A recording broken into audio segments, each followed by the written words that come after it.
Welcome to the Popcorn Talk Network, for the online broadcast network that features movie discussion, news, and interviews. Press 1. Popcorn Talk. We talk movies.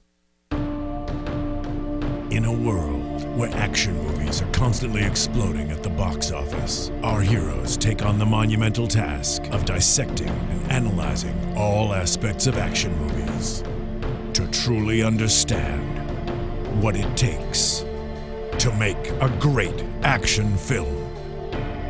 Ben Bateman, Andrew Ghai, in a Popcorn Talk Network exclusive. This is Action Movie Anatomy. Boom! What's up, everybody? Welcome to Action Movie Anatomy on the Popcorn Talk Network, your online movie network dedicated to talking movies and all things movie-related. I am your trusted co-host, Ben Bateman, joined today by my always-looking fly in his pink shirt co-host, Andrew Ghai. Oh, sorry, man. Just getting into music right now. Yeah. What's up? I'm ready to go. I'm ready to do this. Ready to do it. And we have today a very special guest, someone who has meant so much to this show, who has done so much for the engineering, for the preparation, for the inspiration. Dear friend of mine, Miss Alexis Torres. Hi, everybody. I'm so glad to be up here. We're so excited to have you. And talk about my second Christmas movie that we have to play during when we have family gatherings and stuff. And it's awesome. It's a great one. Interestingly enough about that, you mentioned the Christmas movie thing. Obviously, God, that's so sweet. The saxophone is so good. No, I wanted to talk about that. I felt like the whole movie was just a saxophone solo the whole time. Yeah, with the crazy Eric Clapton guitar in there. Yeah. Phenomenal. It's funny that this and Die Hard are often associated. I even, in my memory, for whatever reason, they came out the same year, but they were 1 year apart. Mm-hmm. But I don't think either of them was released at Christmas. Nope. No, but they are my Christmas movies. My dad plays Die Hard, Lethal Weapon, Jingle All the Way, just to make fun of Sinbad. So good. Exactly, and then Christmas Carol. It's fantastic. It's fantastic. All right, so guys, this is Lethal Weapon. If you hadn't caught on to the music, to the sheer excitement, you're ruining the song. You're ruining it. Look at it. Oh, just swells. Amazing. Yeah, baby making music. It's baby making music. All right. That's weird. Beautiful. It just makes me want to like wipe everything off the table with my arm. You know what I mean? What are you putting on the table? I'm gonna get off now. I just mean in thery, guys. There's no There's no one here. All right, guys. So not again. Let's talk Lethal Weapon, guys. So this is 1987. This is Richard Donner. This is Lethal Weapon. This is Mel Gibson. This is Danny Glover. This is a classic. It's one of the all-timers. It's one of those movies that if you were to say someone, we're going to do a show largely about 80s and 90s classic action movies, like what are some of the greats? You know, it's going to be like Die Hard, Speed, Lethal Weapon. That's the kind of thing that happens. So absolutely. This is in that category. So I want to get right into the trailer to start off with the movie. Yeah. I've actually never seen the trailer. Oh, it's a sweet trailer. Oh, really? Very good. Well, it's like an 80s trailer. It was like of course. It's a hair past the he's a man on a mission. I was gonna say it's like some like speed trailer. But it's not quite to the like 90s where trailers actually got good. Yeah. Is it like really long though? No, it's really short. Really? I'm usually used to. Yeah, he's a criminal. He's a criminal's worst nightmare. A cop that enjoys the danger of the job. Look at those eyes. I was gonna say his crazy eyes are so good. They were so good the whole movie. Oh, Danny Glover. I wanted him to be my dad so bad. My dad he's like, I'm fine with that. I will never be as cool as Danny Glover. I want him to be my dad too. Yeah, Glover is excellent. Also, was it just me or was he like ripped in this movie? He was like in that bathtub scene? My dad was just like, I'm gonna put my shirt back on.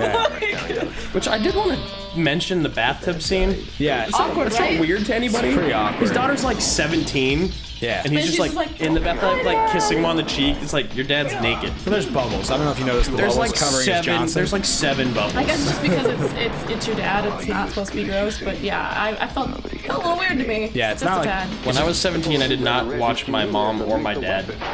Yeah. Something I stopped doing when I was like 15. I'm glad you stopped there. I haven't killed you yet. It's a good trailer. It's not an insane trailer. It's an 80s it's super trailer. Cool though. For 87, it's like pretty good though. Yeah. Like I can feel like this could have been like a TV show pretty much to me, and I loved it. He's a man on a mission. Like but I mean it's not. I guess is that your Rocky? What? I mean your Rambo. It's just that's like one of those voices. There's like a couple select voices that happen in the 80s and 90s, right? There's like the 3 different ones. There's the one that was like the mid 90s, kind of like Robin Williams is in this movie. Yeah. He's about to. I can't do it. It's like he's about to come home for Christmas, or like you know what I mean. But this one, the 80s one, is much lower. It's much like Much lower. yeah. There's like a weird twang in it. It's more nasally. Yeah, it's right. weird.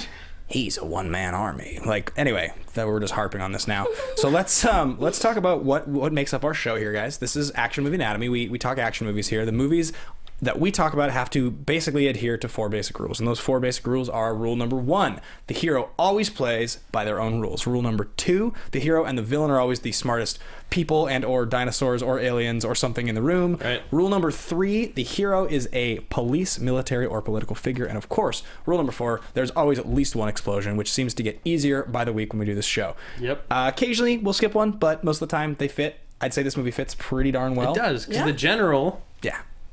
walks up on Riggs in the desert. It's very smart. He's very smart. He's cunning. He was the leader of the Shadow Company. Company. Incidentally, Shane Black, the writer of this, who we'll get to in just a minute, one of his unproduced screenplays that he wrote is called Shadow Company. Now, I don't know much about it, but I'm going to guess it probably has something to do with the characters that this movie references. It's also such like a Shadow Company. It's such a vague, like ambiguous bad guy name. It's such a sweet like 80s like that's like when John C. Reilly and Will Ferrell see each other being Step Brothers, Right. and he's like, "You have to call me Nighthawk," right? Or what does he say? You call me Dragon. Yeah, you have to call me Dragon. You have to call me Nighthawk or something. Yeah. Right? You have to call me Shadow Company. That's what it reminds me of. One of those like it's the name of a comic book from the like 90s. a cool name. It does sound That like you were it. 8, you'd be like Shadow Company. It's like when Homer renames himself Max Power. Power. Yes, It's a great name. It's Yeah. such a great name. I love that. It's fantastic. I'm so glad you brought that up.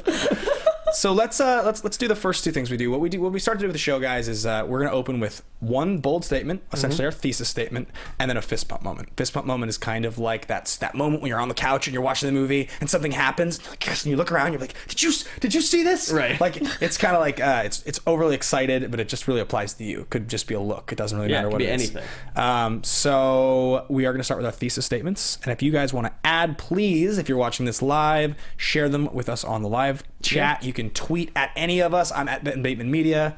At Andrew Ghai. And A Torres 890. If you would like to share your thoughts, please do. Let's get right into it. Alexis, what do you got? Nope, don't make me go first. Okay, Andrew, what do you got? Okay, so mine is that this is the best buddy cop duo of all time in any movie. And I'd say franchise, but since we're just talking about one movie, I was going to say, I'm like, it's probably not the best. I'm going to say it's the best buddy cop duo. Yeah. There's something about Riggs and Murtaugh together. It has been recreated, parodied more than any other 2 people that have been buddies. The other, I would say, like the other most franchised buddy cop movie trilogy was Rush Hour. Is that right? Yeah, that's we what I was talked about it gonna on the way say. here, and I was Yeah. saying that Rush Hour is another one, but it's not made fun of or parodied in the same way that this is. Yeah. That's getting made fun of because it's already a comedy that has action in it. It's funny too because when you talk greatest action heroes of all time, a lot of the names that will come up will be McClane and Riggs. Yeah. But it's funny because like he's like a badass in this movie, but he's like really not on the level of like Ethan Hunt or like Jason Bourne or like these guys that are in the same conversation. Well, it's a different type of badass. It's different, yeah. This is like an 80s, 90s badass where you just punch people a lot and you yell and you're crazy, you know? What's his line when he's like, I took a man out in Laos or 1,000 yards Yeah. away. Only one man in the world can make that shot. And like it's like, are you Australian? I know like, you are, but I was born there. yeah.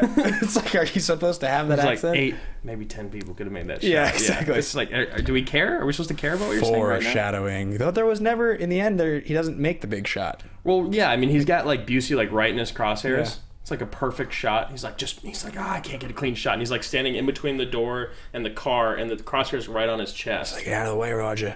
Yeah. Anyway, so that's okay. That's yours, Alexis. You want to go second? No, I mean, mine was kind of on the same boat. I feel like it is the best buddy cop movie that you can parody off of, which you kind of pretty much just stole from me. So I was like, maybe I should have come first. But I like the fact that it's not like overly cheesy. Yeah. Even though it is 80s and 90s, it's enough where there is enough action. They just kind of throw random comedy in there, and that's what I like about this movie. And that's what my dad always like taught about the fact that like when you find that best friend, Right. buddy cop movies are like your life pretty much. Can I make a thesis? Yeah. Yes. Go ahead, Steven. Yeah. Here's my thesis. If you steal mine that I told you before the show just to sabotage me, I'll be very upset. I don't remember remember what you said, so maybe I am.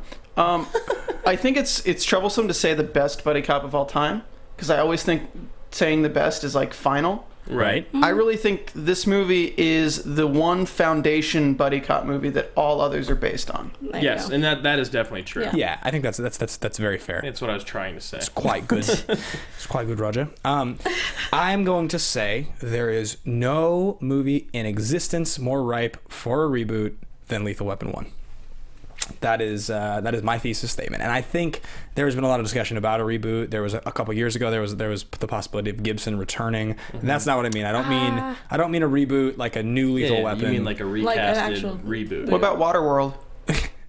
Really? That would be sweet. I'm kidding. I would have been okay with it. I don't know.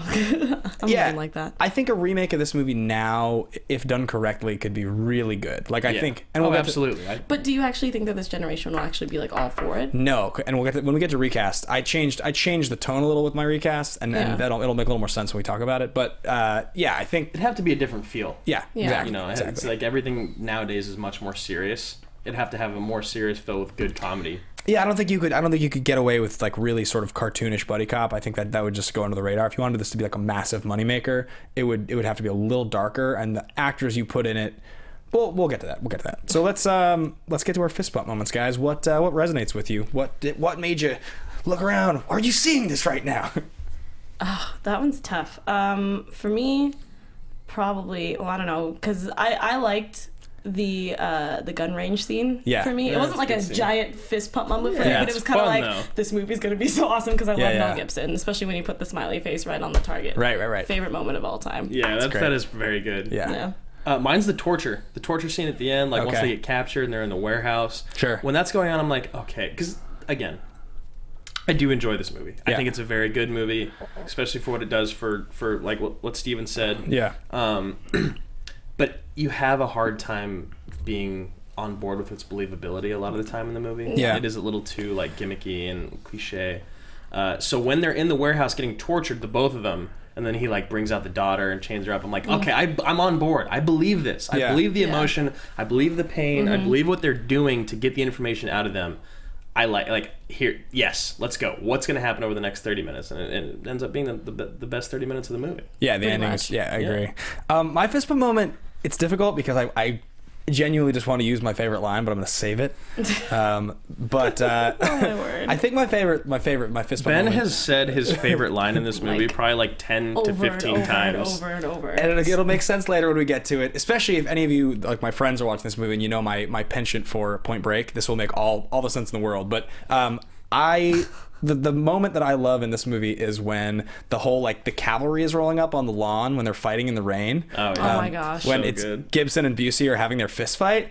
And Danny Glover's, he's like, I'm commanding officer here. Yeah. He's like, stand down. He's just like, let him fight. He's like, kick his ass, Riggs. Right, and then like over the radio, they're like, I tell other people to get on site. Officer Murtaugh is in charge. Yes, I love that line. That's also my favorite. There's like a great moment in Never Back Down, that crappy fighting movie with Sean Ferris. I mean, I There's a didn't- great moment in that movie. it's very entertaining. It's very so. It's then he's like walking at the end. He's like walking out with Amber Heard, and and like what's the guy's name? It was in Twilight.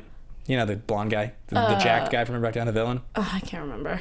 Chad something. No, anyway, whatever. I don't know, Ben. I was like, I don't remember. I didn't see it. He's in Never Back Down. Anyway, he chases down Sean Ferris and like punches him. They start fighting, and immediately it's like cut shot of guy like turns on the lights on his truck and like lights up the parking lot because it's gonna be like a street fight. And I was like in this scene, I was like, the cops are like, turn on the lights, let's get an audience. Right, they you have know? like 2 helicopters Yeah, I was and gonna like say, 50 do cop we need cars. 2 helicopters to have their spotlights right on the fight? Like, I think everybody can see. Like, So I just like when that moment happens, you realize this is like everybody's like, yeah, like let's take some bets. I like how after he gets his ass completely kicked by Riggs, Yeah, he still is able to get a gun off one of these 2 moron cops. yeah. can't stop. You can't Like, stop. come Busey. on. Abuse trained. You The can't abuse train, stop it, can't man. stop Have you it. seen his teeth? That was the first time I actually got to see his teeth when he was like trying to like catch his breath. I was like, oh, there it is. Yeah. Oh my God, he's so Large. sweet. He's so creepy. All right, guys. So that's kind of what we start with here. We're gonna into kind of a little more of the production development, the actors, where they were in their careers, and all that. So let's jump into star profiles. Talk about where Mel Gibson was in 1987 when they made this movie. So his 3 previous titles were the 3rd Mad Max film, Mad Max Beyond Thunderdome, 1985, The Bounty in 1984, and The River in 1984. And if you wanted to reach back to a movie that was successful and notable, you could go back to 82 with The Year of Living Dangerously. Yeah. It's a Peter Weir movie, and it's a better movie than The Bounty or The River, but 82 is a little far back. It's 5 years. Weirdly enough, for as big of a star as you imagine Mel Gibson was in the 80s because of the Mad Max franchise, these are not, like, The Bounty is known, The River is a little less known, but these are not big movies. Like, they're... No. Yeah, I feel like he did really well with the Mad Max. He was still in films at one point, and they kind of, like, nobody really cared about it, and then Lethal Weapon came out, and then anything after that, pretty much kind of, Mel Gibson kind of exploded from there. Yeah, it's interesting because both these guys, Glover and Gibson, were kind of at this point in their career where they were A-listers. Yeah. They were very successful. And their career could go nowhere but up, but it just hadn't hit. It's like you hadn't ignited the spark yet. You know what I mean? Well, when you consider, like, Lethal Weapons 2 through 4, Ransom, Payback, Braveheart, Conspiracy Theory, The Patriot. The Patriot. When you look at his 90s, like, the That's 90s. when he's Yeah, kind that's of- when he was. I think that the '90s was like That was his year. golden era. Yeah, absolutely. But it's funny because you think about him, you think about these movies, and you're like, oh, yeah, he was a star in the 80s. Glover's too. is like 85 to 95. Pretty much. Yeah, basically. He and then he showed up in Shooter with Wahlberg, which is we should probably do that movie on the show. Actually, Shooter's Yeah, we could do that. Shooter's It's pretty fun. sweet. It's fun. Yeah, I there's a enjoy lot them. of movies we need to do on this show. Yeah, definitely. So that's Gibson. You know, that's pretty interesting. Like, he definitely exploded after this. Those movies that he was doing, Bounty and River, like, I would sort of liken it to where maybe Tom Hardy was before Mad Max, where he was about a year ago. He was kind of an it guy that was respected as a very good actor who had shown up successfully in a few big commercial films, but had also been in a lot of, like, strong performance type of movies. Do you know what I mean? Like Bronson. Yeah. Not a true movie star yet, whereas I think now and going forward, he's kind of in the position that Gibson maybe was after this movie came out. Yeah, it's loosely I'd say it's correlated. You could probably come up with a couple other comparisons, but we don't need to harp on it. You guys have any more thoughts on Gibson before we talk about No, I mean 90s Gibson was the best. Right. Even though these movies, even though Mad Max was great, even though this was great, when in the 90s is when he was at his peak. like It was mid to late incredible. 30s and hitting all those. Yeah, and then and then there's like the next phase, which is even weirder and crazier, which is like the Passion of the Christ and like Apocalypto phase. And that's what my dad was actually talking about, because this is one of the movies he's like, you're gonna love Mel Gibson. I know you're like 10 years old. I'm gonna show you all these really crazy rated R movies, but Mel Gibson's really awesome. And then eventually, as time went on, Mel Gibson kind of like fell off the wagon on that point, and it was kind of like, well, you know, I can look back and say that he was a good actor, and he could probably still bring it up if he actually really kind of like cleaned I bet himself Gibson up. could definitely still do it. He just needs to find that role. Yeah. That like one role that like changes, that flips your career. Like this movie for Busey. Yeah. You What was know? the last movie that Mel Gibson was in?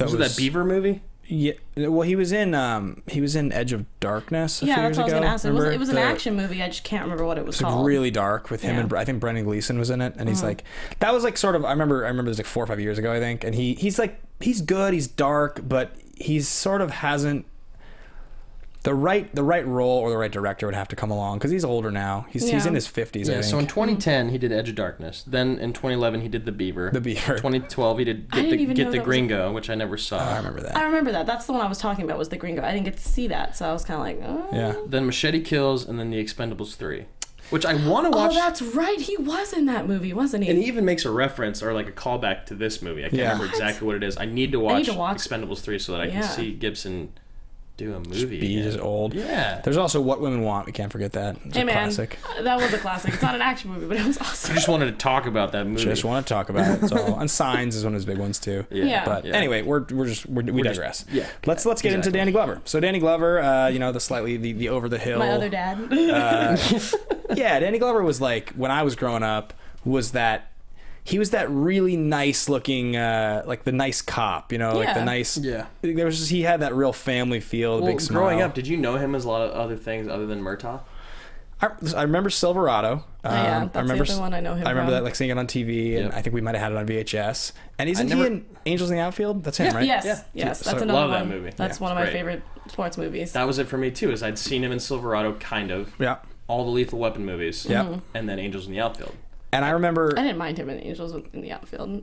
You didn't mind him or you didn't like him? No, I didn't mind him because I know that seeing him before, he was kind of like this like badass kind of guy. And then here he's like, he's great. He's I'm great in still Angels too in the old for this Outfield. shit. Kind of like That's why his character in mentality. this movie is so good. Is he is a great family man. Yeah. I would credit actually to our generation. Probably the reason we all associate him that way is Angels in the Outfield. That's the movie that we all saw as kids because it was like I was on at everybody's house. Like if we all played Little League or any sport, that's always on. It was Sandlot and Angels in the Outfield. Yeah. That's just how it was. Yep. And Big Green. And Big Green. Yeah. I also remember because I I need to watch that movie. Sorry. because of my penchant for Busey, I went on a tear at one point and ripped off like 9 or 12 of his like old bad movies, and Predator 2 is one of them. Yeah. Oh, and, yeah. And Busey and Glover in that. So. Yeah. Oh man, good times. But yeah, here you got Color Purple in '85, that's a big one, obviously. Yeah, I loved him in that. Critically acclaimed. Silverado, is a Western '85, and Witness from '85, and Witness is. I remember somebody showing me that movie, but I can't remember for the life of me. Like Witness. Yeah. Witness is another Peter Weir movie. I love that picture. It's so good. It's so good. My dad has that same sweater. Yeah, Witness is with Harrison Ford. I want that sweater. So actually, interestingly enough, Give it to you. Peter Weir did The Year of Living Dangerously in '82. He's an Australian director, and then Witness in '85, with respectively, and then he did another Harrison Ford movie. Really? The Mosquito Coast in '86. So I haven't seen that. Yeah, they're all solid, but so that's funny that Witness is like '85, Danny Glover and Peter Weir, the crossover with all that. Right. Then you have Busey. Right. Then you have Busey, Busey. and he. Still to Amazon this day, TV shtick. Sorry, every time I can't get it out of my head. Sorry. he credits this movie to revitalizing his career. Yeah, definitely. He'd skyrocketed. He'd gone rogue. And then he'd gone rogue, and he gained a bunch of weight, and he just kind of fell off. And he got back in shape for this movie. And he looks great. So I'll explain in 20 seconds my thing with Busey. So when I was in middle school, my brother gave me a VHS copy of Point Break for my birthday, and he was like, "Hey, this movie's great," and he was kind of like, "It's kind of funny, it's kind of stupid." And I watched it, and just like your older brother tells you anything, I got really into it. I was like, "This is my favorite movie." And just like when your older brother's good at video games, and he's like, "Play this game," and you get better than him. Yeah. I was like, "Well, I'm gonna learn everything." So I watched every Busey movie. I watched every Keanu movie. And I remember coming across the fact, like, I was so surprised when I looked up Busey's history to find he was nominated for an Oscar in the late 70s for the Buddy Holly story. He was like, then he was in Big Wednesday, which is like a surfing movie classic. Yeah. John He's kind of a Milius. heartthrob in that, you told me, right? Yeah. He plays Leroy the Masochist, which is great. And then in the 80s, he does a bunch of crappy movies. Yeah. And he says that before this movie, he's like, I had gained 60 pounds and then lost it, and no one had seen me since. I hadn't auditioned for a movie in years, and I had never played a villain. Right. Yeah. And This he is the played- first time he was ever a villain, Yeah. and this is the first time he'd had audition, and God knows how long. He's like, I had butterflies. I didn't know what to expect. I was so nervous, which is kind of funny to think about Gary Busey at that time being worried about not getting a role. Yeah. But I also don't blame him because the fact that he was gone for so long and he was not in like the greatest of movies, so he already had a reputation. Right, So it kind of right. made sense. So, but I love the fact that he was like, no, and technically this is what spurred him off as becoming a villain, like from then on. And he does a Henchman. really Good good villain. job. Under Siege. The other hilarious part to me. So good. Yeah, it's another one we should do on the show. Oh, we will. Audiot worked on that movie. Love it. There's another hilarious thing about him is that he talks about he gained all this weight and he lost it and he was in this movie. And when I watched this, I was like, God, he's like a hair past leading man. He's almost leading man age, but he looks like he's just past it. 4 years later in Point Break, he's got a fat gut again. He's just like way overweight again. Yeah, I feel like, as we know with Busey and what's become with him over the last 30 years. Yeah. Poor guy. I feel like once he hits success, he kind of just goes off the deep end. Pretty And much. he has to come back from the deep end. Yeah, right. But you know that he's like so far. That Yeah, now not he's just coming back. gone. Well, because there's the whole thing with the motorcycle accident, Yeah, and his the brain brain- his damage. brain And the is massive literally- cocaine addiction and Yeah. all that. I No, saw the Grim he's- Reaper. This is that weird Yeah. story when he's in the hospital. He's like, I Yeah. saw the Grim Reaper. He spoke to me and he said, it's not your time. Like, I read this article about him when one time like he'd had like this massive pile of cocaine that his dog had knocked over and it fell all over his my dog. God. And he like picked up his dog and was sniffing it off of his dog. Yeah. Yeah, I remember that. that's a famous one. Yeah. That's good. Anyway, I so just feel so so that's bad for Busey. him. That's I love Busey. him. So production development. Let's talk about how this movie got made. So Richard Donner, the director, he was a big TV and mostly TV director in the 60s and 70s. He found success in the late 70s with The Omen, and then, of course, Superman 1, the Christopher Reeves one. Yep. which is weird to think back that's the first modern day superhero movie. Yeah. Yeah. This first successful one. That was it. And he's credited as being sort of the father of like the modern superhero blockbuster genre. Yeah. Because of Superman 1, which, by the way, and please don't crucify me, guys, but I don't think it's a very good movie. I've gone back to watch it. It's like... It's very dated. Yeah, it's Yeah. extremely You know, dated. It's hard. That's the thing about superhero movies, especially with ones that come out now. Yeah. They're not great. They're not great acting. They're not great story. You know, they're great special effects and they're great fighting. Yeah. You know Yeah. what I mean? So when you go back to a superhero movie that was made almost 40 years ago, Yeah. it's not going to have that same feel that we expect now. Yeah, and it's like, and all of the sort of the... At the time, it was like they made him fly. They did it. Yeah, They exactly. accomplished it. It was Yeah. like that was amazing at the time. Or when he's running next to the train and his legs are doing that weird like, Yeah. Like, Yeah. what the Yeah. hell? It's like, shh, Yeah. Yeah. Now our Superman breaks sound barriers and Yeah. does things like that. You know what I mean? totally. It's just rough. I mean, like I was watching the Supergirl Yeah. one from way back when, and and that was my favorite movie growing up. And watching it back, I was like, oh wow, this movie is actually really terrible. But Yeah. you're in it for just the fact of seeing like the practical effects, and the story is there to a point. But like, The nostalgia. yeah, Yeah. exactly. Yeah, so Donner, he was interested in making this movie. Shane, he found the script, I believe. Shane Black, the writer, and we'll get to Black in just a second. He's kind of all the guys involved in this movie. Hilariously enough, Shane Black Black's is the one career. who's still on top. Yeah. He's still on it. Yeah. But he was a kid. He was 23 years old, I think. Just got out of UCLA, and he wrote this script. Yeah, it took him it was over the course of 2 years he wrote it, right? Yeah. And Donner got his hands on it. He's like, I really like this script. So they started working together on it. And it was casting director Marianne Doherty who originally suggested pairing up Gibson and Glover. Which So I they- think is perfect. And at the time, it was sort of like, I mean, now it just they seem synonymous, but at the time it was Right. sort It of, was like, well, is this going to work or not? Yeah. yeah. So you bring in this Australian sort of wild man heartthrob, Right. So you fly him in from Australia. Yeah. You bring Glover in from Chicago. right? Yeah. And go God, ahead, that must be please. so weird. Yeah, and so they sat down, and Donner said after just one read, I think the quote in here that we pulled was, "It was magical, just total dynamite. I was in seventh heaven. They found innuendos, they found laughter where I never saw it, they found tears where they didn't exist before, and most importantly, they found a relationship all in just one reading," which is obviously what spawned 4 movies. Yeah. So they shortly thereafter decided to make the movie and started principal photography in 1986, August 6th, shooting on locations throughout Los Angeles, and wrapped mid-November. Isn't that crazy? Yeah. It took 2 hours.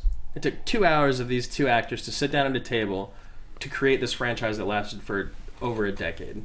Well, that's how you know that their chemistry, just in general, was just fireworks or Yeah, explosions. it's I guess incredible. if you want to put it out there. Yeah. Yeah. And you was watch right. it in the film, and they are that their relationship is by far the best part about this film. Yeah. The way that they play off of each other and their like disdain yet love for one another. Yeah. is Yeah. very fun to watch. I'm a fan of Danny Glover. You know, the movie I just remembered that I couldn't believe we didn't reference before, that the other one that I grew up with was The Royal Tenenbaums. He's great in The Royal Oh man, Tenenbaums. I He is forgot very about good that. in Royal Yeah, I Tenenbaums. love that Yeah, movie. Yeah, I forgot about that. As Yeah, well. that's another one where I remember growing up being like, this guy's just great. He is. He's just a very good actor. Yeah. Yeah. I miss him. I gotta watch that movie again. I love that movie. Yeah. again. There's a lot of movies that we Huge just fan. said that I need to go back and watch. Huge fan of that one. So yeah, you know, it's like a lot of the sort of minutia that we read with these movies and whatnot. You know, they say to familiarize the actors with the specialized skills and sensibilities. You know, they accompanied LAPD officers, ride-alongs, Right. Yeah. whatnot. You know, nowadays stuff that's commonplace. Yeah. Back then, you know, that stuff was sort of like new and cool and exciting. Like They did a lot of like groundbreaking things in this movie. Yeah. You know. absolutely, and we'll talk about that a little bit when we talk about the fight scene. Oh my word. But it's, you know what, the thing I noticed about this movie that cracked me up was looking at my notes. Literally almost every single note is a reference to like some 80s style. Like that's most of what I wrote down. Like, I mean, I'll just like quote a photo. Like, saxophone is amazing. Like, aviators and mustaches are in. Busey was solid gold as a henchman. There needs to be more turtleneck sweaters under Yes. blazers. Yes. Like, you know, 501s and cowboy boots. Mullets were amazing. Sweet, sweet cell phone. Like, that's like, That was the this is the first one movie. thing. Yeah. to use a cell Cell phone. phone. First movie to ever use a cell phone. That They thing were was using massive. it a lot. Yes. I was like, wow, we have like a phone like in every other scene. It is so crazy. Let me just grab my briefcase here. Oh, just kidding. It's a phone. It's like, that's like the phones that they use like on football fields for the Yeah. quarterback as Yeah. it gets. No, it's like the phones they use in war. You know what I mean? Yeah, yeah. And we were sitting there watching. Ben goes, "What the? is that a phone? And I was like, I think that's a cell phone. Yeah, my dad was like, oh, hey, look, your ma had one of those, and I'm like, what? I think that's a light bright with like a right? Oh my god. Anyway, so I just think that's funny. Like more than anything, that's all I was noticing the whole time I watched this movie. I mean, there's that great scene where they're out in the desert. Steven, we have a clip of this, Steven, if you want to roll this just in the background. That's Just so walking funny. out of the car. Yeah, and I won't say the line now just because I want to say it later. But there's that great scene where they're like in the desert. Yeah, here we go. There it is. This is just gold. Well, like first of all, his glasses. Oh my God. And Busey walks out. I just laughed out loud. I was like, "Oh my goodness!" You sweater. rewound it. Yeah. You went back. Oh, he did? Yeah. I was just saying. He goes, "Officer Murtaugh, don't be foolish. Look at the hardware." It's my favorite line of the whole movie. Oh my god, I love it. I think it's so great. She dies my way. His outfit. He's just like he's flowing. No, Yeah. like every time the wind hits him, it's just like, on, Raj. look at my sweater. Out of the way, Raj. Oh, he's looking at you. Out of the way, Roger. Oh my god, I love that. Officer Murtaugh, don't be foolish. Look at you. Look at the hardware. Oh, it's so Oh good. my god, it's so great. I can't believe. Okay, so Alexis, do you watch It's Always Sunny in Philadelphia? Yes. Yeah, have you seen the 2 remakes? Yes. It's so good. It's so good. I have to rewatch that. So but yes, that's what I was thinking when I was watching it this morning. I was like, "Where's my Always Sunny?" Like, oh my god. Because like in It's Always Sunny, they make Lethal Weapon 5 and Lethal Weapon 6. Oh, really? I've never Yes. seen that. And Glenn Howerton plays Riggs. Oh, wow. And Oh, my God. Mac or Rob McElhenney Yeah. plays Murtaugh. And they switch halfway through in both of them. And I was like, Because what are you he's doing? always like, I think I could do better than you. You. But he's like, hello, Rog. You know, and he's like, his accent's so harsh. And it's amazing. I wish we had clips of that. I'll tweet it out later. It's so good. Yeah, so that's, I mean, it's just like a little, side street in the conversation there. It's just like basically all I noticed the whole movie. My face hurts. Yeah. I'm laughing so much at this. And I mean, it's nice that it's an action comedy because I don't feel so bad laughing at it. Like Yeah. some of these action movies, when we laugh at them, it's like, man, Yeah, it's like we feel like we're poking fun almost. I don't want to be like that show. Like that's not the show we are. We're not to like make fun of these We're a movies. movie show. companion, you know? Yeah, because we love these movies, and I did love this movie, but it's nice. It's an action comedy. So But yeah, and that's exactly what it is. It's an action comedy. So if you're watching this movie and taking it like completely seriously, your funny bone is broken. Because Yeah. you can watch a lot of these scenes and you will just be dying. Like Here, my let me- favorite part. Let me play that video clip again for you. We had some technical difficulties during that for you. Oh, sure. Yeah. My favorite, like the one thing that We just want to literally, watch it like- again, really. No, I love it. But no, the one thing that really like I died was when Mel Gibson's character is buying the Very minute explosion. It's a smoker. It's so. Oh yeah, it's a smoker. Right, that's what it was. I forgot. He uses so mostly good. his lips to Unbelievable. talk. It's just it's a lot of this, and I'm like, what is happening? He's so good. But yeah, no, I remember I was watching it with my dad, and I literally like I was laughing, snorting because it was so ridiculous how Mel Gibson went from like standing up to like, yeah, I'm a cop, and then like the guy from the back of the Christmas tree starts shooting everybody with a shotgun, Like and twirls. no, like he literally like he he's- put like hair in the dirt, like it was beautiful. Yeah, the rolling Yeah. shooting. I wrote that down in my notes. Like rolling shooting is phenomenal. It's phenomenal. Well, it's also just like Flawless. I mean, his style, like the character design of Riggs, which like at the time obviously like didn't seem that. It just seemed like sloppy. Yeah. But looking back on it, the character design's so sweet. It is. He's amazing. The 501s, the cowboy boots, the flannel shirt, the like It's so great. the hat, the mullet, like it's just all incredible. I mean, it's just amazing. And like Mel, you can think of few actors ever in their career who are as like devilish of a wild man. I mean, come on, the opening shot for his character was him getting up naked with a cigarette Right. butt like in his mouth. Which originally there I was. was like, I wrote in my notes a while ago. I was like, oh look, Gibson butt. yeah, exactly. I just wrote young Mel as a damn wild man. That's like Well, in Lethal Weapon 4, the special edition, they have the out because there was an alternate ending and Yeah. beginning for this movie, and Yeah. the alternate beginning was it's Riggs in a bar drinking, and he gets accosted by like a group of young guys, and he's like telling him like, don't f with me. Yeah. Yeah. And then he beats them all up, and then he takes the bottle and he like leaves drinking. Yeah, He's like, yeah. I'll never come back again. He like Yeah. takes and he's drinking, but the director felt like that. It's like I want like a little bit more of like an everyday approach. Right. And then so his everyday approach is he wakes up, smokes a cigarette naked, and he's drinking a beer with his dog Yeah. in his trailer. I mean, that's It's what great. He, that's It's what he did. amazing. It was Yeah. great. Yeah, it's perfect for him because that's what you expect. Like when you see him in the movie and you see what kind of cop he is, and like Yeah. the fact that the only Yeah. reason he hasn't killed himself is because of the job. right. Yeah. You're like, okay, so that's what his life would look like. Yeah, I mean, I don't know about you guys. Aside from like maybe experiencing some of the worst hangovers on earth, I can't think of almost any time I've ever drank a beer first thing in the morning. Either like maybe like a festival weekend or Vegas, some, like I mean, those type of things. it's got to be a niche scenario. Oh no, it's never like every day. I mean, we're that's- not alcoholics. That's a brutal. That's just like it paints like quite the picture. Yeah, So absolutely. I mean, leaving Las Vegas, man. yeah, exactly. So let's cover writer, director, producer really quickly before we get into critical. So Shane Black, he was 23, wrote the script, thing got picked up. He kind of had this big long career after this. Originally, at 23, this script sold for $250,000. In '85. Yeah. Wow. Yeah. Could you imagine making $250,000 as a 3-year-old? Yeah. Jeez, just for writing a In script. '85, like massive. Yeah, I mean, you can walk outside of a grocery store nowadays, and somebody walks out in Los Angeles, and you say, "Hey, how's Act 3 going to your screenplay?" And they're like, "Do we know each other? I'm struggling with it." Like everybody in LA has a screenplay. Yeah, exactly. Like, I mean, that's it's crazy. So he became kind of that guy. And there was a thing in the '90s with this with scripts. Those scripts that David Caruso was in, like Jade and the one other one that were like $2, $3 million scripts. So that was kind of around the same time, but. $250K. Then he eventually sold A Long Kiss Goodnight in 1986 for $4 million. Yeah. Kind of took a step back a little bit from movies, and this is a guy that was very immersed, by the way, in action movies. He plays Hawkins in Predator. Yes. Unless I'm wrong, Hawkins I think is the guy with the glasses in the helicopter who's telling Billy the joke. Yeah. He's like, "Hey, Billy, you want to hear a joke?" And he's like, "I say to my girlfriend, geez, you got a big pussy. Geez, you got a big pussy.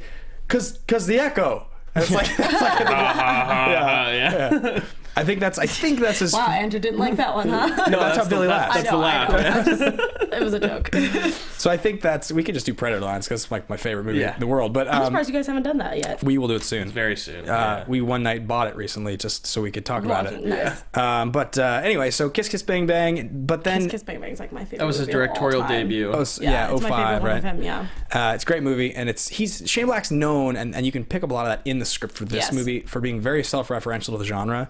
He's kind of a comedy guy, so he's incredibly self-aware with what he writes. For instance, there's a line that references in the script. The original script for this, where that first shot you see where the naked prostitute is she's in this beautiful apartment, right? And it's like inside, penthouse, beautiful apartment, glass and modern wood structures. The kind of place I'll buy if this movie is incredibly successful.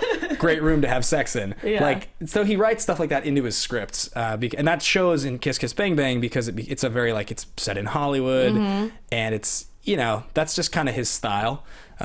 He's the kind of guy that I've never met before, but I'll bet he's very confident and sort of brash in person. Right, like I can see it, they call his Shane Blackisms in his script. Yeah, Yes. They're like kind of douchey comments, but they're also pretty funny. Yeah. They really do help paint the scene.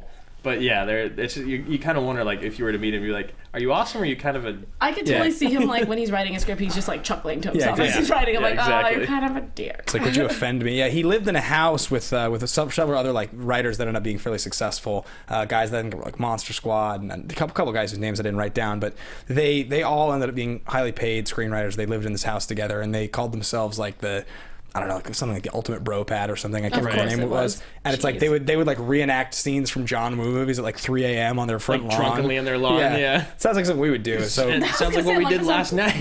My word. so that's Shane Black. Then you have Richard Donner. And it should be mentioned with Shane Black, by the way, that he co-wrote and directed Iron Man 3, and is now rumored to be involved with like the Predator reboot. I'm so his excited career for is that. his career is still just skyrocketing. Really. Since he's come back to the game as a director. So Richard Donner, we mentioned just a little bit. He did this movie obviously in the late 80s after doing several of the others we mentioned with the Superman movie, and then he kind of became more of a producer in the latter half of his career. He worked on 16 Blocks just as a director, right? And then I think he worked on Timeline with Paul Walker, R.I.P. In 03, and then he kind of stepped away from directing shortly thereafter. And the Donner Company, I think, is his production company. The Donners, him and his wife, they did. She's been a producer on every single one of the X-Men movies. Yeah, right. And he's just kind of getting in on that, Yeah, so then the other than Jenny Liu, who worked on the first 3 Lethal Weapon movies, as well as the Free Willy franchise. Phenomenal. Wow. All right. Touching. Yeah. Joel Silver is the other producer here. And if any of you guys are action movie fans, which I'm assuming you are because you watch our show, or you're watching it, you'll know 2 names, Jerry Bruckheimer and Joel Silver. Yes. And they're, for in terms of 80s action producers, they're the 2. So Silver has worked on a ton ton of stuff. Most notably, what do we write down here? Top Gun, Die Hard. Yeah, Yeah, Top that's what it Gun, says Die here. Hard, Lethal Yeah. Weapon, you know, all kinds of stuff, right? He did the entire Matrix trilogy or Matrix series too, didn't he? Did he, or or am I thinking of someone Well, else? I might be mixing it. You might be right. I think you might be Might right. need to I'm look gonna that ignore one my. up. Everyone, Yeah. just don't look at me for a minute, and I'm gonna confirm this. Silver all through the 90s, Schwarzenegger movies, high grossing Yeah. action. That's been his thing. And he's still doing movies. I mean, he's still producing a ton of stuff. But in fact, Shane Black's next movie, The Nice Guys, Oh, that sounds awesome. Oh yeah, I heard about that. yeah, he's producing that. So we'll see what happens there. But let's kind of get into you can reference that as soon as you find it. Let's get into You critical got it. though in the Yeah, meantime. please. So this movie's reviewed extremely well, and this is one of the things that I think I find most interesting about it. When I went back and watched it, it was like I was very entertained, but I was very aware of what I was watching, Right. and it felt pretty dated. Like it felt slow at a lot of parts. Yeah, that's the one thing that I was looking at with my dad now, back from when I watched it when I was 11, was that it was, for some reason when I was 11, it felt like the story kind of went through really quickly. But then watching it now, I watched it on the plane last night, and I watched it a little bit this morning, and I was sitting there going, yeah, the beginning, even just to get them to be introduced to each other is really slow, because Yeah. we have to get some sort of exposition on both of them. Yes, he did So- do the entire Matrix series and Sherlock Holmes too, right? Sherlock Holmes, Yeah. Swordfish. He's Yeah, That's he's right. huge. He's done a lot of stuff. Silver's he's the real deal. He's no Bruce Burnham, but he's the real No. deal. no Bruce Burnham. Yeah, so 7.6 on IMDb on this movie, and That's not identical bad. 85. Yeah, No. 7.6 is pretty good. Somebody had comment, by the way, last week. Did you see that? No. About the I've IMDb. been under the weather, guys. I apologize. I haven't commented back on anything that you guys wrote last week on the videos. We will do that very soon. I apologize. I believe it was in reference to we were asking about IMDb ratings and how it's. I'm trying to remember exactly what they wrote, but it was something like anybody can vote. Anybody can vote, but I feel like it's. I don't exactly remember the nature of it, but it suggested. I believe it suggested that the 7.6 or whatever the number is not entirely just comprised of just everyone. Right. I could be wrong about that. And if it was you and you're watching this again, thank you for writing it. I'll actually read I'm it a once buffoon because I read it and didn't copy it down, even though I planned to reference it this week. So there you go. Buffoon. You're such a buffoon. Murtaugh, I'm a damn buffoon.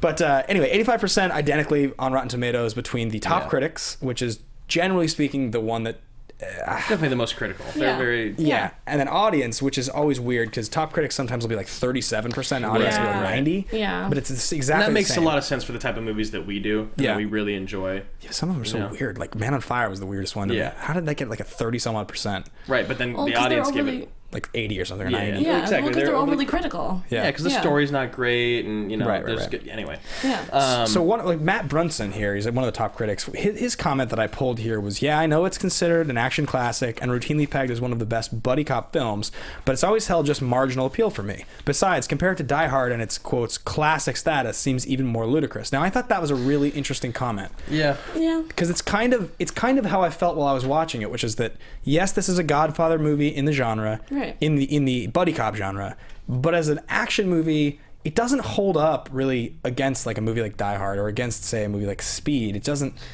not as pulse pounding. It's not as exciting. It's a little sillier. Yeah. Yeah. It's a little sillier. It's a different type of movie. Yeah. It's a Yeah. buddy cop action comedy.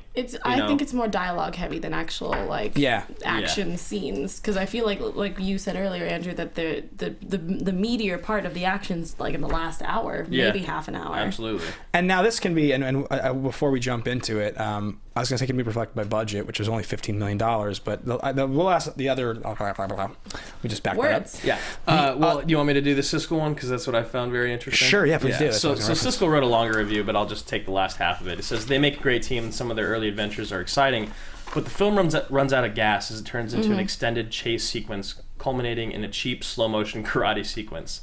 These extremely attractive characters deserve a better finish. Hilariously enough, right? Ironically and hilariously enough, and I don't know if it's because of what I wanted out of the movie, I found the last half of the movie the best part of it. Yeah. Like, I did love the beginning. I love their character development and all that, but it's also a 2-hour movie. Right. And there were parts where I was kind of, obviously, like I said, I haven't been feeling well, and I just wanted to go to sleep. Yeah. But there were moments where I was just like, this is kind of slow. Like, Yeah. this is a lull. This is kind of boring. I don't want to say boring because I do like this movie. Yeah. But the last 30 minutes, excuse me, those were the best parts of the movie to me. Agreed. There was still good comedy. There was great action. It was entertaining. Pretty much from the point in the desert where he says, "Officer Murtaugh, don't be foolish." Pretty much from that moment forward. I'm gonna have a counter. We should have a drinking game. We need a drinking Guys, game. when you We would rewatch all be this, wasted take a right shot now. every single time Ben Bateman says his favorite line. Look at the hardware. Anyway, but from the moment that he says that, forward essentially is what we're talking about. Yeah, exactly. And I totally agree. I mean, it might even, that's the best part of the movie in my opinion. And that's pretty much what Siskel is saying the opposite of, which is hilarious. So, well, it's because like what we talked about. These characters are very lovable. They like suck you in. Their relationship is entrancing, right? And that's what he liked about it. And I get that coming from like a harsh movie critic review. Yeah. But as an action movie companion, I wanted more action. No, and that's why I'm on the same boat with you, is the fact that rewatching it now as an adult, I remember going, wow, this last half hour was awesome, but it also took me out of the movie for a little bit because it was supposed to be like a simple, like it went from like Rush Hour to like The Other Guys for me, you know? Which is like my favorite movie ever. Yeah, exactly. Like those are my two favorite movies, but like that's what it felt like for me. Like we wanted to establish their partnership. It's, the fact that, he's suicidal, suicidal and having these depressing thoughts, and he's trying to be a family man and deal with a 17-year-old daughter, and then all of a sudden out of nowhere we're, electrocuting people in rain kind of like crap, you know, exactly. and, doing flashlight fights in the middle of someone's yard. So it's weird. How did we watch this movie together and not reference The Other Guys once? That's the first thing I thought of. We've watched that movie together like 40 aim times. for the bushes. Like that's what I was waiting for in this Yeah. whole movie. It's bizarre. I don't know how that happened. It's completely just. So anyway, some of the dialogue versus action that we talked about, the disparity, it might have to do with the fact that Warner Brothers only spent $15 million on the movie. Yeah. Compared to some of the budgets, and this is '87. Terminator 2, 5 years later, cost $100 million. Yeah. So That's right. Oh my gosh, I didn't even think about that. Yeah, I mean, holy crap. The budget is $15 million. That's like an indie nowadays. Very low. And it's to be adjusted. It's 30 years, but the domestic gross on this was 65 mil, and the foreign was 55. So I have the unadjusted worldwide totals. I probably should start pulling the adjusted when you get this old. Absolutely. But even so, the worldwide total on this is $120 million.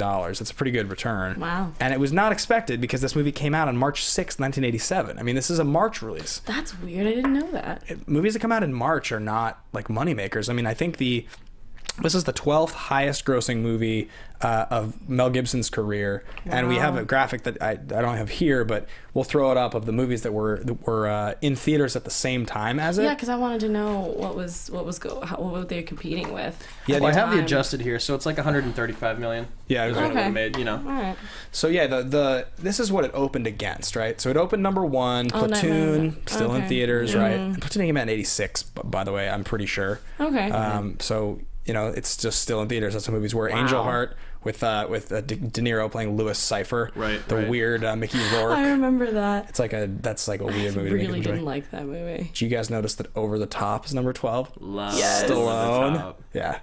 So that's kind of interesting to me. Okay, so I mean, it wasn't like a lot of competition, but at the same time, I think it's one of the best movies that are in that lineup. Yeah, I mean, look, March 1987. Like, movies that come out in March are not supposed to be huge moneymakers. Yeah. I mean, we noticed in '94 when Speed came out, and we did that episode. That was when you started to push summer into like May and April. Right. But I mean, March is that's no man's land. and this is 7 years before Speed. So like. This was not supposed to be a hit. You spent $15 million on guys that are not bankable as action stars yet, other than obviously Gibson, who had his. But that's two big movies. Well, it's a very different type of action as well. Yeah. You know, and a different character. Certainly, yeah. Like because Max was like very quiet. Right. Yes. Riggs is not. Doesn't say much. Yeah. Well, that's why I like the difference between those two roles is the fact that he can just be like the Deadpool of Lethal Weapon kind of thing, and just talk way too much. Yeah. Yep. He's amazing. Mel? Yeah, it really sucks. It's kind of like what happened with Tom Cruise when Tom Cruise came out of it. Yep. And Mel's getting a little too old to come out of it the same way Tom did. Yeah. But like, I grew up loving Mel Gibson. Yeah, totally. He was amazing. He's one of those He guys. was so good. Have you seen Chicken Run? Have you seen Chicken Run? Have you heard his voice? And he was John Smith in Pocahontas in the 90s. Yeah. Yeah, Mel. And he sang, come on. Mel Gibson was, I mean, he's friggin' Braveheart. Like, He's Braveheart. Braveheart. He's and the Patriot. He's Riggs. Like, he is He has a lot action of roles. movie hero. Yeah. in terms of those guys that are on that list, the Bruce Willises, the Nick Cages, the guys. He's in there. He's above Nick Cage. Yeah. Yeah. Oof. As an action movie guy. Ooh. No, and I think you hit a nerve there. What movies? Con Air, The Rock. Like, we've talked about these movies. We love them. I mean, to have Snake Eyes, to have a 8mm. serious discussion about Nick Cage is difficult, but Seriously, like, Nick Cage, his career is phenomenal. But like, you look at Mel Gibson as an action movie star. Yeah. In the '90s. Yeah. There's almost no one that compares with him. yeah, I have to agree. No, he had a phenomenal '90s. No question about that. Yeah. But he's gone now, so Yeah. whatever. Well, he's actually alive. He's very much alive, but yeah, he's off the wagon, so to speak. So let's jump into our final segment here before we do our recasting and whatnot. We're gonna do Ultimate Action Scene this week. So now the Ultimate Action Scene is very clearly the fight, the rain fight. And if you think it's anything else, you're stupid. So what I'm going to do really quickly, guys, is I'm going to throw up a different video for you to watch, and we will watch the fight in the rain, don't worry. But the video I want to show you guys first is from the movie Jack Reacher with Tom Cruise Yes. from 2012. And the reason for this is because this is kind of a movie, it's an action movie that you didn't expect a lot out of it at the time it came out. Yeah, it was kind of generic. It's a fight in the rain, and it's like it shows the evolution of what a basic fight is from then to now. And by the way, and we will talk about it in just a second, the level of preparation that went into the fight in this movie is enormous. There was like multiple Enormous. like so many different styles, and like you watch it and it just seems kind of silly. Like it just doesn't really. And this is a movie that was pretty much a total flop. Most people were like, I don't believe Tom Cruise can fight. I'm not going to see Jack Reacher, and it's not that good a movie. It's got some good parts, but this fight is sweet. Right. Yeah, it's my favorite part of the movie. For you UFC like martial arts fans, they brought in one of the Gracies to train Gibson for this fight at the end of the movie. Yep, that's why this is my favorite scene out of this whole movie. Crazy. So let's roll the clip and we'll see. Wait, are we playing Jack Reacher or Lethal Weapon We're first? going Jack Reacher first. Okay.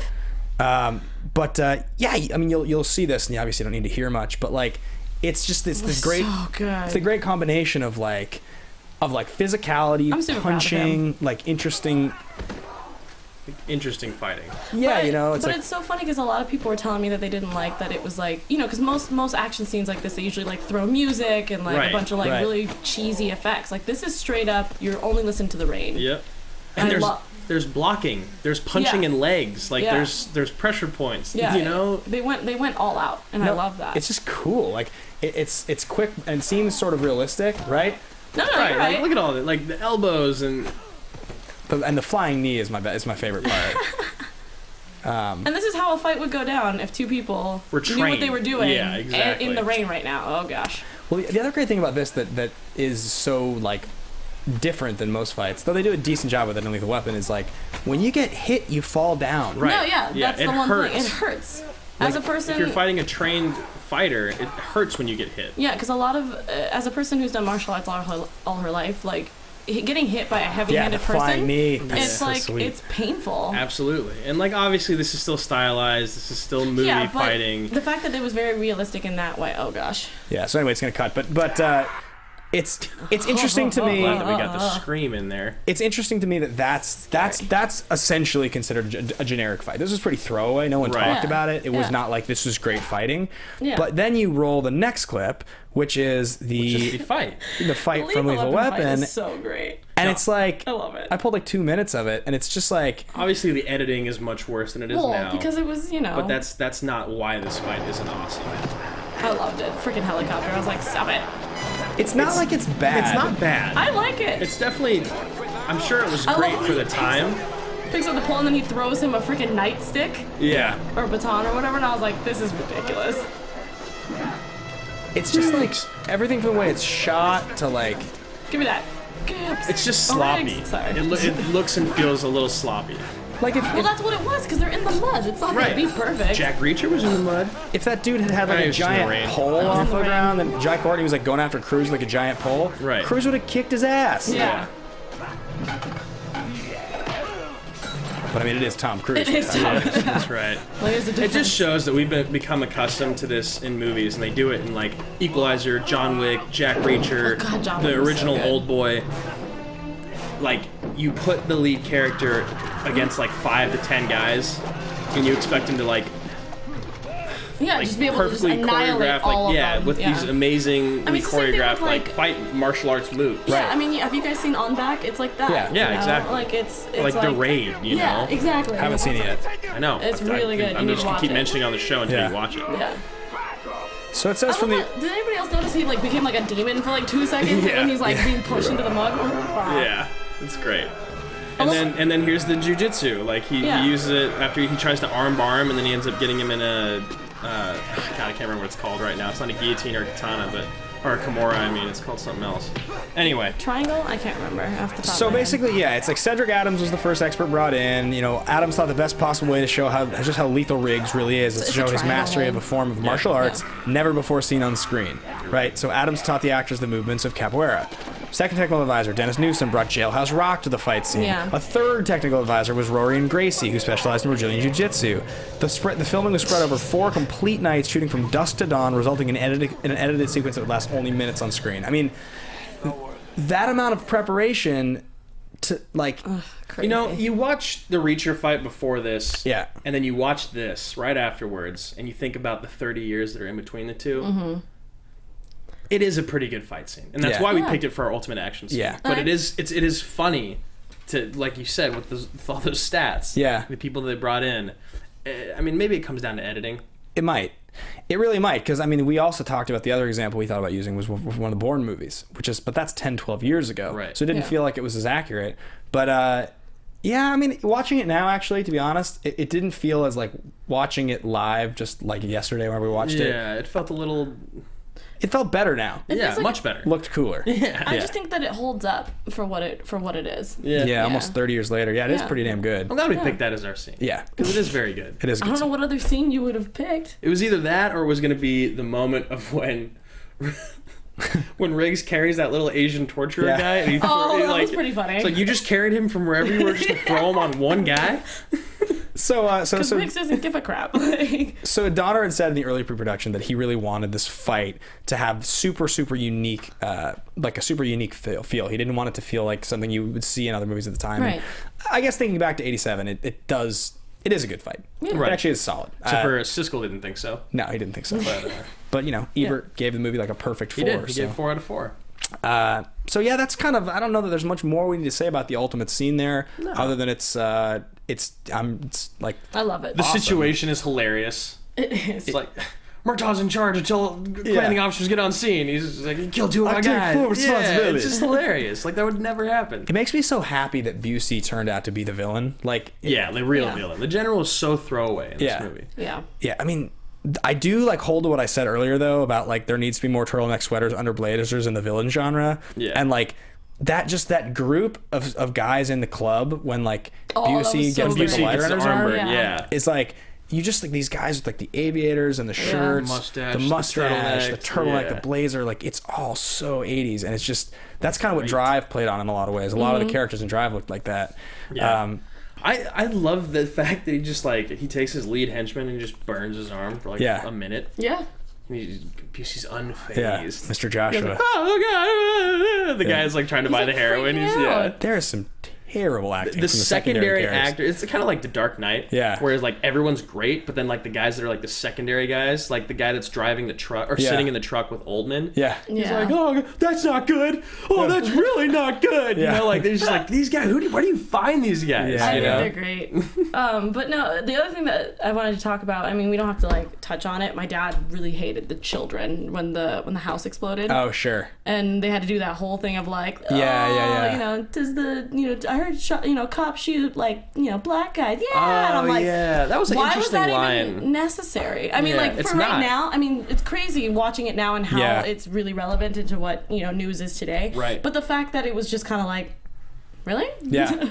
Children. Yeah, We it did was- actually reference other guys. Now that I remember it, it's when that building Yeah. explodes. Yeah. Because it's the same thing in other guys when it explodes and they're walking up to it. and they're like, and he's like writhing in pain the whole time. And he's like, when explosions happen in movies, they can't walk away. That's bullshit. I got bullshit on that. so angry. So Jorge Lima says, to me, Mel Gibson was and still is an all-time American hero. Yeah. No matter what, and Lethal Weapon as a trilogy, although there's 4 of them, Yeah. is one of the best classic action comedy buddy movies of all It's time. great. Yeah. And I totally agree. Yeah, I agree with you. I was on board. I definitely very much enjoyed this, and you can always tell by the like sort of energy on these episodes, like truly how much we enjoyed it. Yeah. I'm enjoying this a lot. Yeah, I mean, it's another one of those Yeah, 'cause you situations said where your line like 12 different times. Once that line happened, my opinion of the movie completely changed. Yeah, absolutely. I just had a total Busey moment. So Well, that's why we love doing this show so much. Is you sit there and you watch it and you're tired and you go and you do the prep work and it's exhausting. We do like 6 hours of prep on the show every week and we love doing it, but it is tiring.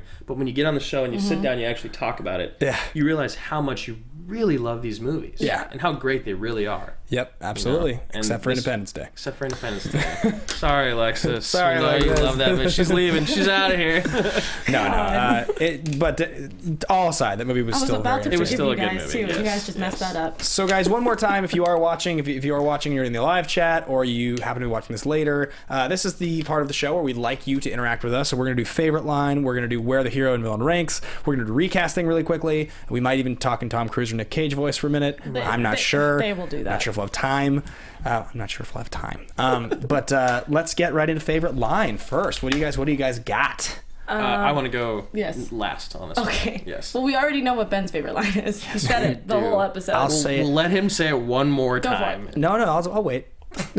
Wait, just I had two actually. One was already in the trailer that we showed today, where it was like, "Is there anyone you haven't killed yet?" And it's like, "I haven't killed you yet." I haven't killed it's a you great yet. one. Yeah, and then the other one where they're driving, and he's like, "I was driving before you were an itch in your daddy's pants." Yeah, that's a good one. I That's a love good that line. Yep. Mine's actually said by Busey as well. Is it really? Yeah. It's Okay.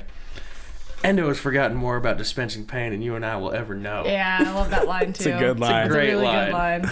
I wrote a bunch down. Yeah, I actually have tons of them. Because I've said it's hard to mine so pick many one. times. The ones that I enjoy are, he's like, "What do you do?" And he's like, "God hates me." Yep. Yes. God Another hates one. me. That's what it is. Hate him back. It works for me.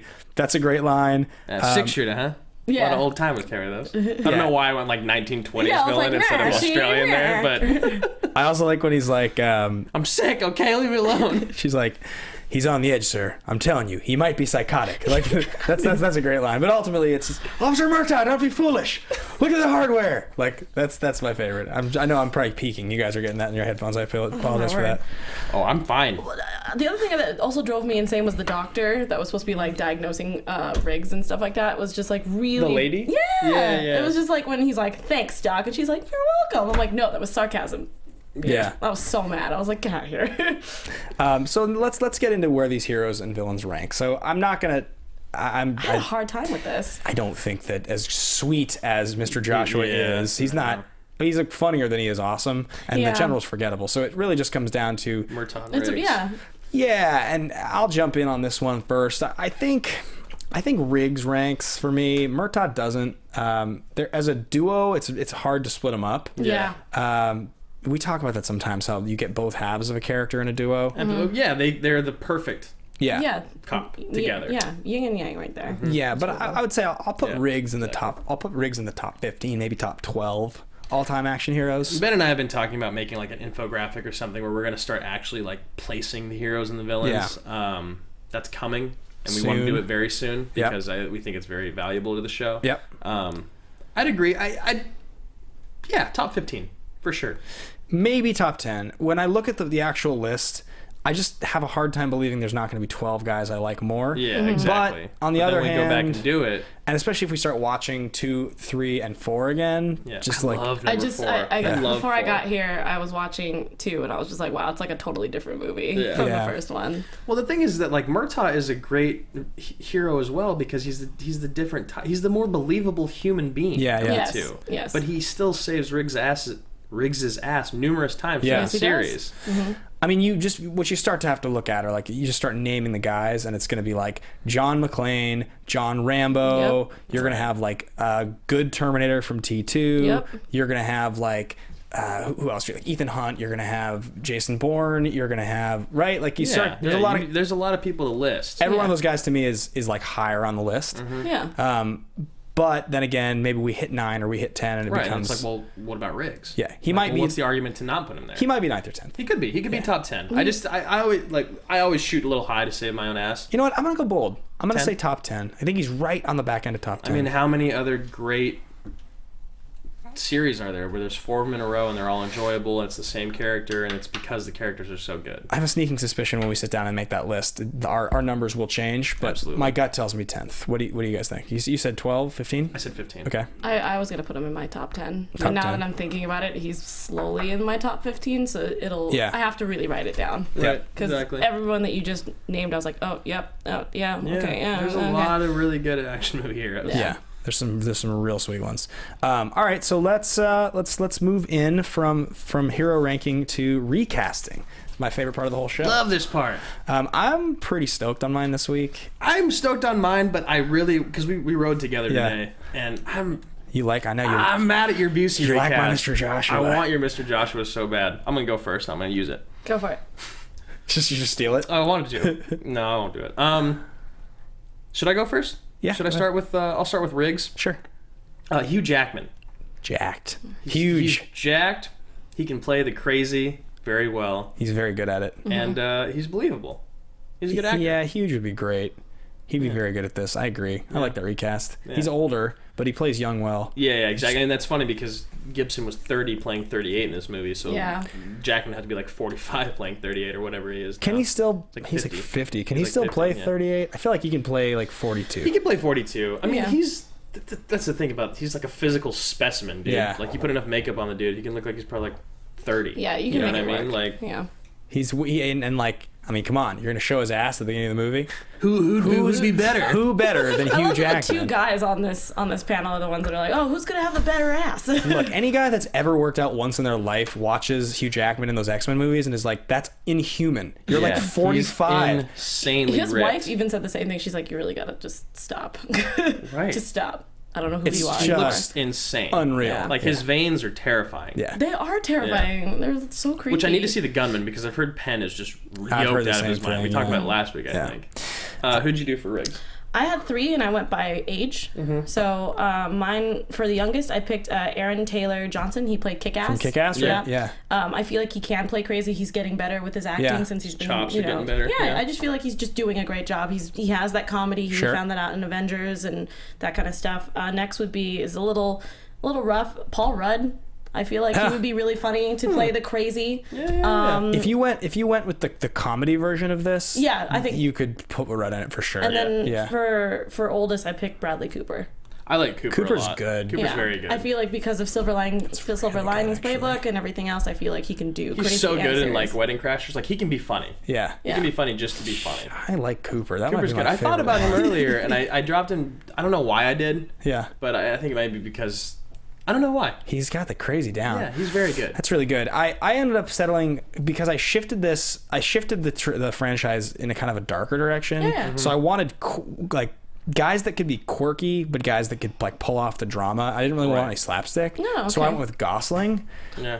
Because I think I would be Gosling, okay with that. he's like weird and funny. He's a great actor. Like I think he could be funny. So like Drive Gosling or It's like a mix between like Drive and Crazy Stupid Love. Yeah. yeah, Okay, exactly, okay. Yeah. exactly. Like I've seen the comedy's great and the drama's good, and like Lars and the Real Girl, he turns in such a weird dry Oh, performance. so good. That's Have you really seen good. Half Nelson? Never watched No, I it. It's haven't watched that. amazing. Yeah, it people is love that very, movie. very, I've heard very great things good. about it.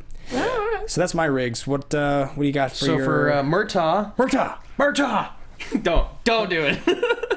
I love my Murtaugh recast. I think it could be like a reboot of his career if they redid the franchise. Okay. I went Cuba Gooding Jr. Oh, Cuba. Yeah. he would be. Dang it, he would be That's perfect. good. Oh, I That like that. Oh, now I don't want to say Cuba. mine. Yeah, Cuba. I love Cuba. So I I got miss Cuba, him. and then you can have the great Busey recast. But I'm gonna take. Wait for it. What do you got for Murtaugh? I had 2 again with age. Idris Elba. Yeah, we we talked about him. He's him. too I think smooth it's for great. my taste. But I feel like he can play the old dad Exactly. to a point. I know he could do it. I've Yeah. seen it before, I love so I him. know he can do it. Obviously, Denzel was another one. Yeah. I just love him in general. Somebody said Will Smith, but I don't think it would look as good. Yeah, they. I think don't buy it. he's kind of lost it there. And then of course, I forgot. Somebody said for the youngest, like really really young, if we wanted to like play for this generation, would be Michael B. Jordan, Right, like if you did like a reboot, like a young reboot. like a 21 Jump Street kind of Yeah. reboot.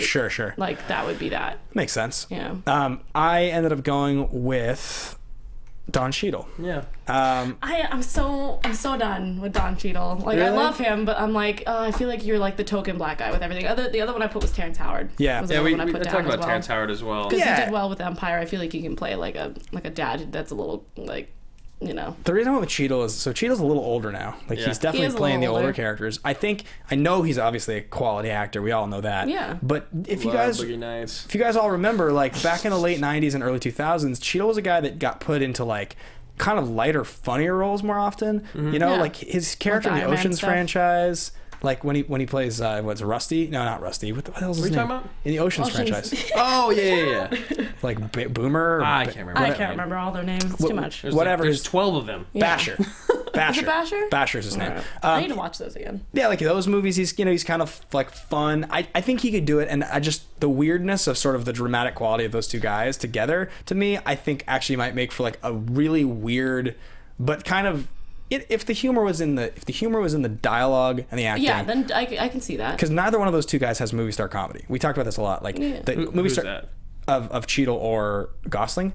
Movie star comedy is like the guys. It's like Chris Pratt's the guy right now that has it. Yeah. Where you could just say something and like the audience is entertained. It's like, you know, the ultimate is obviously Tom Cruise. Like he's Yeah. the ultimate movie star comedy guy where he just says something and like Tom it's Cruise is just- the ultimate everything. He's Yeah. just the ultimate man in Yeah. life. No, He no. can make him. He can like say something from a McDonald's menu, and everybody would be like, "Oh my god, this is amazing." Mel Gibson had classic movie star comedy. Like Yeah. so that's those guys. It's very very hard to just you have it or you don't. Yeah, I mean the reason I'm not in for Don Cheadle is because I'm thinking of Danny Glover and I'm thinking of a family man. And I can't see Don as a family man. He's I can see him older. as a bachelor. Put I mean, I know he's older. Make his but hair gray. Make him gain a little weight. It might be good. know. Anyway, let's do our Mr. Joshua.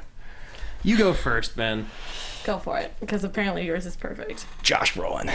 Yeah, Oh, it's so good. I hate you. It's so good. Pretty good, right? I love that one. hate you. That That's so one, good. yeah. That really, like when you said that, I was very sad. It's correct. That makes me It's so very mad. good. Now I Yeah. definitely Because don't want to he's say funny. mine. Yeah. He can be hilarious, and he's a great actor, and he can be a really good bad guy. Oh, I would He's- love yeah. to see him in this role. He's just Oh, it needs he's to good. happen now. He's got the right sort of devilish smile. Yeah. Yeah. Ah, lame. So What did I just see him in where he was kind of like stupid, dumb, funny? He was a cop. Brolin? Yeah. Uh, I'm gonna look it up. Hey, Alexis, you go with yours. I have to go after You have that? to. You have to do it. Mine'll sound better then. I hate you. Everyone will forget about Josh Mine. Brolin. I had a really, really hard time with this. I picked Cillian Murphy and Jared Leto. Oh, Yeah. interesting. Both. Because Yeah. I like Cillian Murphy in Red Eye. He has that crazy, but he can still be suave and Sure. kind of creepy. And then Jared Leto, he's just been, Can do anything. can pretty much do Yeah. anything at this Turns point. out Jared Leto's just the man. Yeah. Oh, Inherent Vice. That's what it was. Oh, yeah, yeah, okay. Yeah. Yeah. I know Jared Leto just kind of won. I like didn't like him for the longest time. I thought his music sucked. Won at And life. Like his Just won he's at the life. bad actor because after he did Chapter 27, Oh, yeah, and then I he just forgot won at about that. life. He just won an Academy Award. Yeah. He's won countless Grammys. His band sold like 30 million Yeah, records. just- Hey, man. He's just winning. Turns out Jared Now Leto's he's the Joker. super talented. Yeah. I mean, I don't know if I'm going to like him as the Joker, but he's still a Yeah. good actor. My Busey, I went with Benedict Cumberbatch. So serious. He's so serious, but so's Joshua. No, but I mean, yeah, but also at the same time, his Sherlock can be funny, even though it is British humor. It is kind of like dry, super yeah, dry. but he Yeah. can still be quirky, and that's why fans like him. Is Yeah. his actual personality is he's actually a giant dork. So See, the struggle that I had with recasting Mr. Joshua properly was that in the frame of reference that I mentioned, where like the movies that I ripped off when I watched all the Busey movies were like all these bad like 90s movies. Like I watched Drop Zone, Surviving the Game, Breaking Point, Chrome Right. Soldiers, like all these movies where he's just like that's all he Yeah, does. yes. And it's just like really kind of laughable. And so, but I like loved him because it was this like sort of like that awesome funny thing. And at the time though, he wasn't a joke in this movie. He was serious. Right. So you have Yeah. to pick a guy that is like serious enough to be taken seriously, but you think is capable of becoming a joke at some point in their career. Right, right. And even Brolin's a stretch there because Yeah, he's too quality. he's too good. Yeah. Yeah. I like that because you have an older brother and sister, right? Yeah, yeah. I have 3 older sisters. Okay. And so Ben talks about his older sibling being like, "Hey, check out this movie. It's Point Break. Yeah. You'll really dig it." You want to know what movie that was for me? Pocahontas. Clueless. That's what movie I got left. That's the VHS that got left with me when my sisters moved out. That movie's really I'm good. sorry, I'm the oldest. I showed Die Hard to my brothers for See, Christmas. exactly. What the hell? Yeah. What the hell, Sorry. man? Leslie, I'm coming to get you. Clueless. It's good. Hey, that turned 20 years old this week, so you know what? Paul Yeah. Rudd. It's something. Hey, and Paul Rudd. That's right. So I don't know that we really need to dwell on the Cage versus Cruise we with this don't. one. Already- I just wanted to at least pick your brains because I couldn't pick. I mean, I saw Cage the whole time with Riggs. You should put Cage as Busey. Or Cage is Busey. That would have been awesome. Sweet. I was gonna write that down as my Roger villain, but I was Murtaugh. like, does that work? Look around you. For my recast, I You're was gonna outmanned and put Cage. outgunned. Roger Murtaugh. You still have Busey in there. No, It's hard. Roger Murtaugh. Anyway, Here's yeah. I mean, forgotten more. Yeah, okay. Cruise could for sure play Riggs. We're moving past. He wouldn't be good. He wouldn't be crazy. Yeah. Then That's why I again, think Cage would be perfect for Riggs. No. No, Cage could definitely have played Riggs. Yeah. Absolutely. There's a list of guys that turned down the role. Yeah. I'm going to go through it real quick. Please tell me. We got Christopher Reeves, Kurt Russell, Michael Keaton, Christopher Lambert, Charlie Sheen, Patrick Swayze, Pierce Brosnan, Jeff Goldblum, Kevin Costner, Sheen. Richard Norton, Sean Penn, Richard Gere, and Michael Douglas. hilarious that Swayze turned it down considering Roadhouse came out the same year. I Produced know. also by Joel Silver, also 501s and Cowboy Boots, and a karate fight at the end. Yeah, I was like, wait, it's the what if same movie but with one person. If Swayze had been in the Lethal Weapon franchise, like his career would have been so different. Like if he would have been fan-freaking-tastic. But I don't think it would have had the same substantial. It wouldn't have been as good. nostalgia as. I mean, we I have know with Gibson. Swayze's your favorite of all time. I love and Swayze. I respect Swayze, but come on, Riggs and Murtaugh, can't. Gibson and Glover, it's perfect. It's pretty awesome. I'm gonna go on record and say that I think Swayze would have been just every bit as good as I'm Mel on your Gibson. side. That's Gibson and Glover,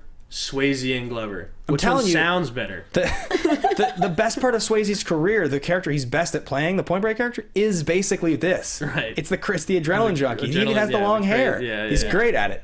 So anyway, whatever. We don't need to argue. Whatever. You guys are idiots. You guys are idiots. I'm done. I'm the lead host. Andrew, you're being ridiculous. All right, let's do our three categories. There are three categories in action movies, guys.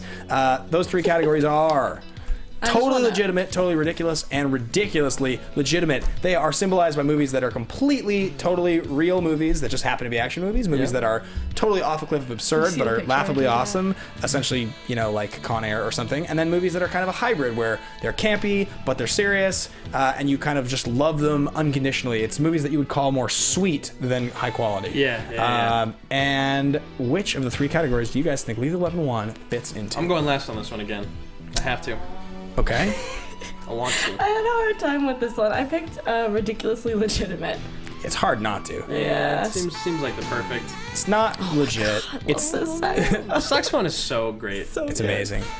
Okay, so what about this movie is the ridiculous part? Eric Clapton did all the Yeah, guitar. I was like, I don't know. He's the greatest guitarist of all time. One of them. No, that's not true. The ridiculous Hendrix. stuff is like the fight in the rain or like the double guns. Yeah, The like the those double guns were turn. ridiculous. So good. Yeah, The I mean, twirling in the dirt. Come on. Yeah.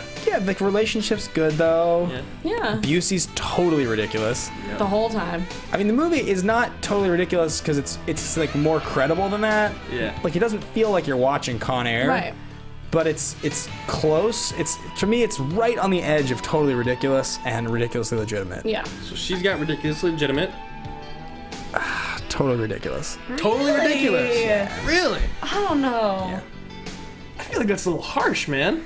Well, with every movie in the three categories, I love. Yeah. I love Con Air to death. I know that. Yeah, it's okay. All right, fine. That's a hard one. I'm gonna go ridiculously legitimate. Like, Yeah. I have to say I am teetering on the line as well. Yeah. And I'm gonna go the other way. I'm almost with you, but I'm going to stick with mine. Cool. That is going to do it. That is another episode of Action Movie Anatomy in the Books. This is episode 13. Yeah. That's Lethal Weapon for you. That's the one. Guys, thank you so much for tuning in and making this show a success each and every week. We love doing it. We will keep doing it for you guys. If you want to get in touch with us, tweet at us. Let us know what you think. You can find me on Instagram and at Twitter at Ben Bateman Media. Where can folks find you? At Andrew Ghai, Ghai on Twitter. And you can find me all over the interwebs and where all Alexis Torres are sold as atorres890. Excellent. See you guys next week. Thanks a lot, guys. Take care.